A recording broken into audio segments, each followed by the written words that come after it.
Vous écoutez les podcasts de Medinoc, dédiés à la gestion d'entreprise pour les médecins libéraux. Dans ce nouvel épisode, nous vous aiderons à comprendre pourquoi le lien avec les services de prévention et de santé au travail est un enjeu central pour votre cabinet médical. Dans un cabinet médical libéral, la médecine du travail est souvent perçue comme une contrainte administrative. Pourtant, en tant que chef d'entreprise, vous êtes responsable non seulement de la qualité des soins délivrés à vos patients, mais aussi du bien-être et de la santé au travail de vos salariés. Cela concerne l'ensemble de vos collaborateurs, qu'il s'agisse de secrétaires, d'assistants médicaux ou d'autres professionnels. La législation impose des obligations précises en matière de suivi médical, y compris dans les petites structures. Dans les grandes entreprises, ces missions sont portées par les services de prévention et de santé au travail. Pour un cabinet médical, comprendre ces obligations et les mettre en œuvre correctement permet de garantir un environnement de travail sain, conforme à la réglementation et favorable à la stabilité du cabinet. La médecine du travail est un service obligatoire de prévention et de santé au travail.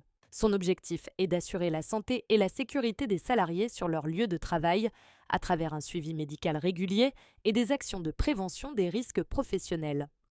Concrètement, dans les 3 mois suivant l'embauche, tout salarié doit bénéficier d'une visite d'information et de prévention. Cette règle s'applique quel que soit le type de contrat ou la durée du travail, en contrat à durée indéterminée, en contrat à durée déterminée, à temps plein ou à temps partiel. Pour certains publics spécifiques, comme les travailleurs de nuit ou les salariés de moins de 18 ans, cette visite doit avoir lieu avant la prise de poste. Pour les apprentis, elle intervient dans les 2 mois suivant l'embauche. Il existe toutefois des situations d'exemption.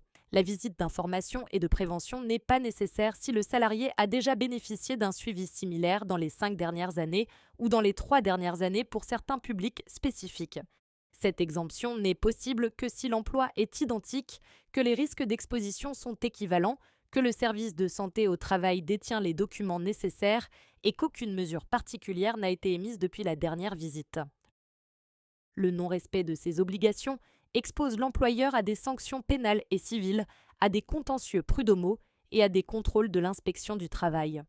Au-delà des sanctions, l'impact sur l'image employeur peut être très fort, en contradiction avec les valeurs attendues dans le secteur de la santé.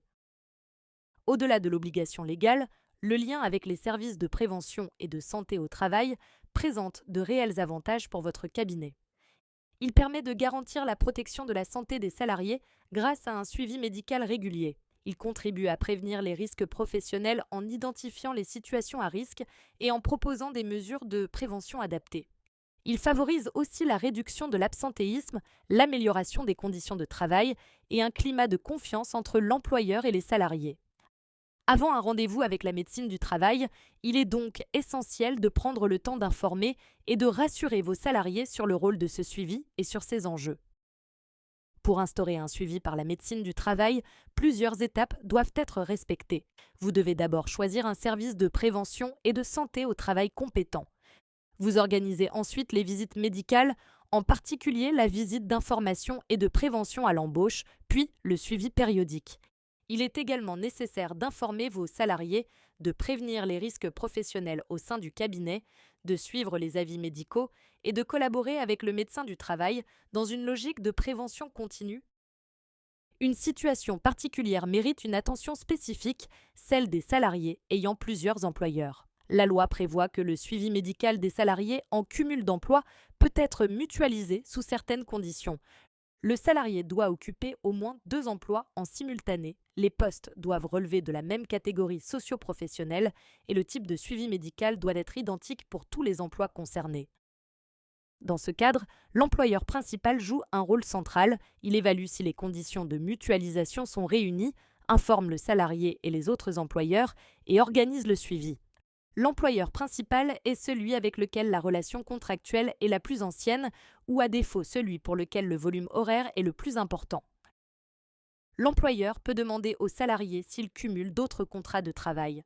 Cette information permet d'évaluer la possibilité d'un suivi mutualisé, même si le salarié n'a pas toujours l'obligation légale d'y répondre. Elle permet également d'organiser la répartition du coût du suivi médical entre les employeurs concernés. Depuis le 1er janvier 2024, l'employeur principal collecte la cotisation annuelle et la répartit de manière égale entre les employeurs. Cette répartition repose sur le nombre de salariés multi-employeurs exerçant des emplois identiques au 31 janvier de l'année en cours. Pour conclure, retenez l'essentiel. D'abord, le suivi par la médecine du travail est une obligation légale incontournable pour les cabinets médicaux. Ensuite, il constitue un véritable levier de prévention et de qualité de vie au travail. Il renforce l'attractivité et la crédibilité de votre cabinet en tant qu'employeur responsable. Enfin, une organisation anticipée et structurée permet d'éviter les risques juridiques et humains. Merci d'avoir suivi ce podcast. Nous espérons que ces quelques conseils pratiques vous seront utiles. Retrouvez l'ensemble de nos outils sur notre site internet medinoc.org.